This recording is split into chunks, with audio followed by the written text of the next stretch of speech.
It's called the Dead Sea Starling. Dead Sea Starling. That's the name.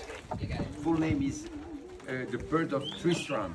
After some Dutch, what we call these ornithologists, don't spread too much because there will be other groups and then there will be noise. You want us on this side? Maybe yes, here there's no shade. A little bit. You see, it's telling you stay on this side. So the bird of Tristram, and it's not a starling, but all over the world when they find a bird that is a little bit dark and they don't know what it is, they call it a starling. So because they don't live in big crowds like the starling that we know, that is a male.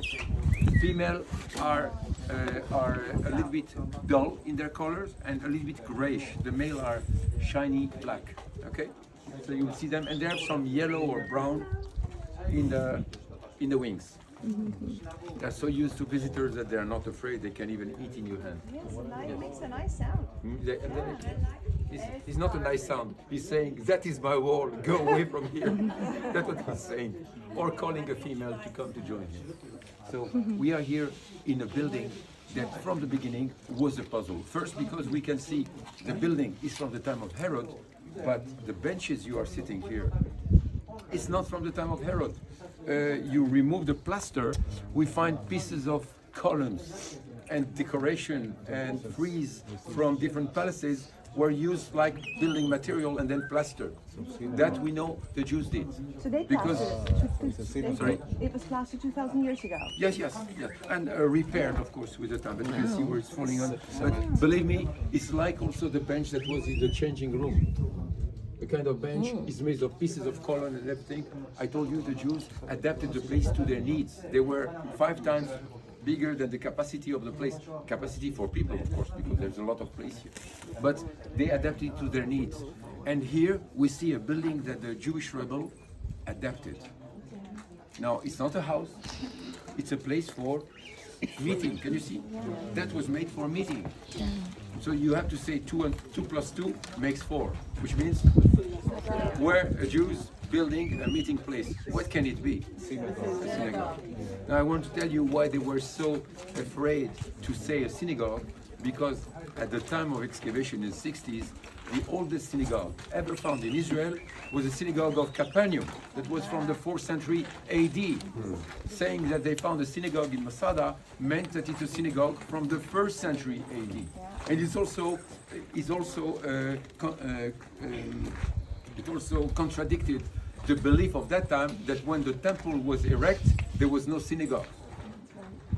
There was a belief like that, that when the temple is built, why do the Jews need a synagogue? Of course they need a synagogue, but there was no proof. And then you read the New Testament that Jesus is teaching in a synagogue and there's a temple. Yeah. But for the archaeologists, you need proof on the ground. The book is good, but it's not enough. So it took a long time until they came to the conclusion, it is a synagogue.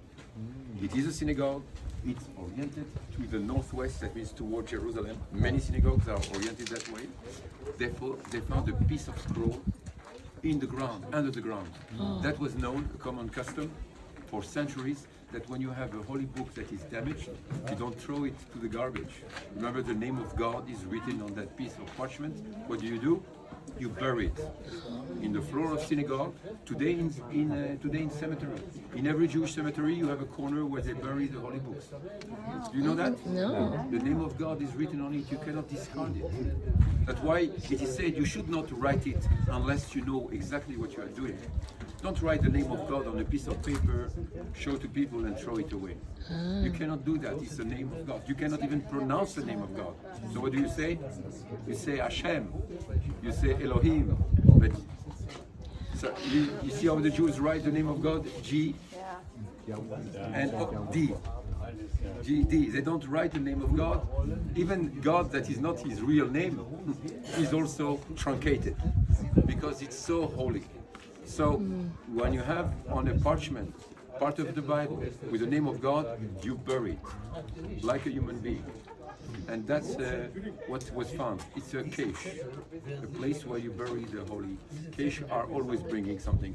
I'm convinced that the Dead Sea Scrolls is the cave where they found the Dead Sea Scrolls is a cache. It's not just a place where they hid the books at the last moment. Because there were so many books from different periods. It's a place where they kept all the old books, damaged one, and that helps a lot in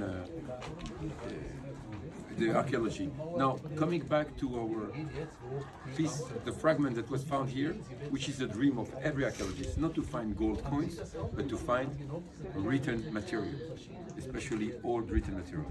It's a piece from Ezekiel. What that means is biblical. And not any of Ezekiel, but the valley of the dry bones. Oh, wow. It's you know the valley of the dry bones. Yeah. Where God is making a promise through Ezekiel to his people. If they follow my commandments, I can bring them out of their tombs. I can bring flesh on their dry bones, and they can bring them back to their home. The text is much stronger than what I just told you. You have to read it, and that is hair-raising. How the vision with the dry bones getting close to each other, and every time God is asking Ezekiel, can they live? And Ezekiel says, I don't know, you know. So keep prophesying. And at the end, the Spirit of the Lord goes into these dead corpses, and they stand up. And he says, this is my people Israel.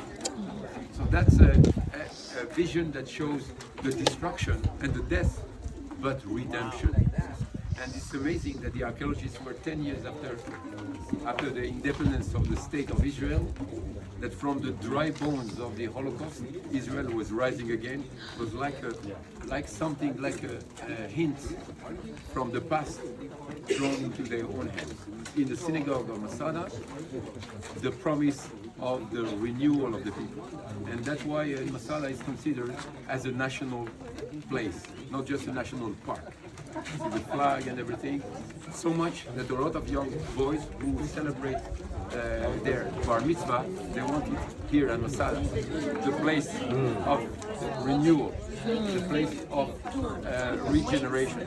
That's here they keep a Torah scroll inside that room, and on Mondays and Thursdays they can bar mitzvah. Let's leave the place.